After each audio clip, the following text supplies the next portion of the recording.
Versos para Lobato. Monteiro Lobato, uma imensa paixão aos clássicos da literatura.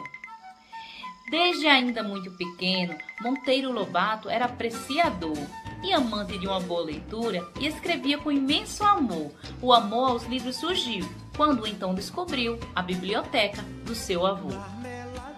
Visconde de Tremembé, aos 12 anos com quem foi morar. Após a morte dos seus pais, mas sua infância veio passar no Vale do Paraíba, no interior paulista, cidade Taubaté. Que belo lugar!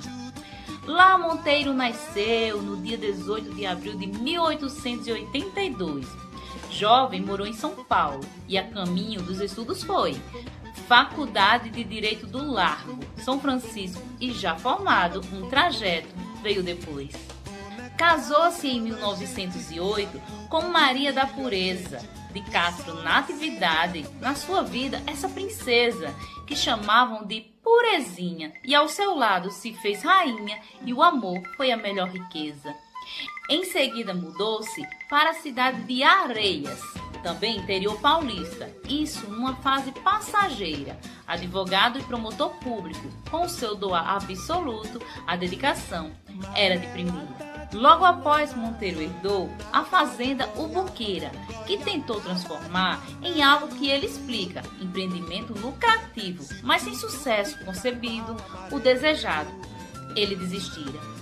Voltou para a capital e não parou por um minuto. Atuou como jornalista e assim, vendo o triunfo, foi o dono de uma revista, fundou editoras e a conquista de vários livros por todo o mundo.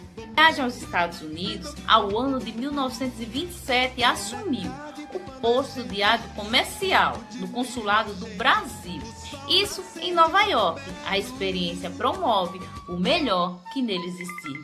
Em 1931, de volta ao país, na indústria siderúrgica, ele assim investiu com sua família nessa luta. Monteiro Lobato e Purezinha, junto eles vinham, unindo a força absoluta. No petróleo foi abrindo companhias de perfuração, de poços e aumentando, sempre em ocupação. Ao lazer, gostava de pintar, tirar fotografias e jogar partidas de xadrez em extensão.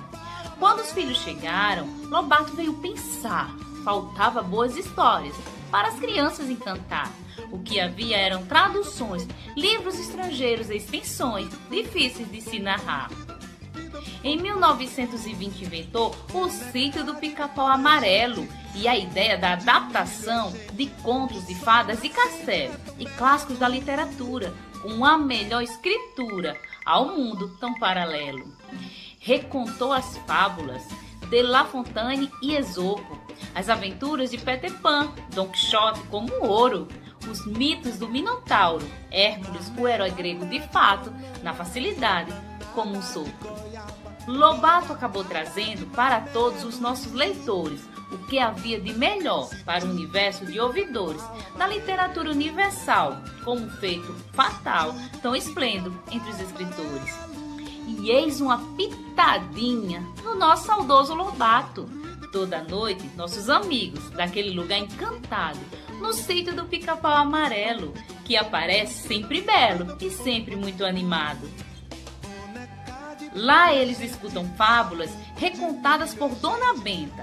Tudo é tão interessante que ela lá vem e inventa a sua própria fábula, com um toque cheio de mágica na história que ela comenta. Sob o ponto de vista daquela tal narração, se fala de um cavalo. Dessa história então, tadinho atormentado, por mutucas atacado, e segue a narração. São aquelas moças gigantes que quando dão picadas ultra doloridas, além de se divertir na história, essa rica narrativa, talvez um pouco breve, mas ela se segue a deixar ela mais bonita. E essas histórias vêm para transmitir uma lição, ensinar e ali passar. E também tem a função de deixar bem firmemente, simples, mas aparentemente, muita cultura e educação. Na realidade, elas falam da natureza humana, da inveja, astúcia e orgulho, da sabedoria e lembrança, da liberdade e das injustiças, e também das conquistas, descomplicando em instância. Aqui, os bichos ganham emoções. Assim também a voz. Dialogam com as pessoas e vivem no meio de nós, como se fossem realidade e também de verdade, riqueza que não os deixa sós. O livro ampliado de fábulas da história de Narizinho saiu pela primeira vez e veio devagarinho pela Monteiro Lobato e Companhia em 1922, o ano, e nesse dia mais história vinha a caminho. Por ele passeiam animais e todos ali raciocinam, expressam seus sentimentos e falam a nossa língua. São ratos, ovelhas, rãs e macacos, a cigarra e a formiga do mato, o leão e tudo que imagina. Todos ali ao redor de um pastor de ovelhas, cada um assume o papel de herói da natureza.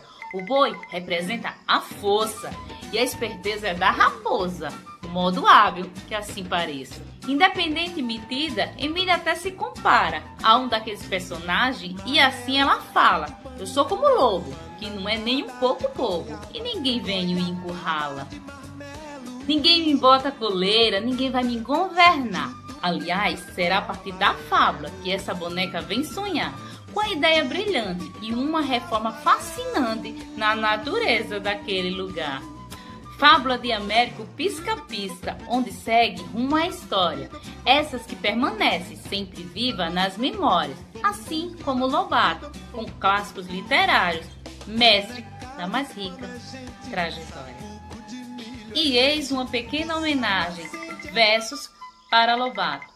Eu me chamo Silvana Flor, sou cordelista, sou escritora e contadora de história.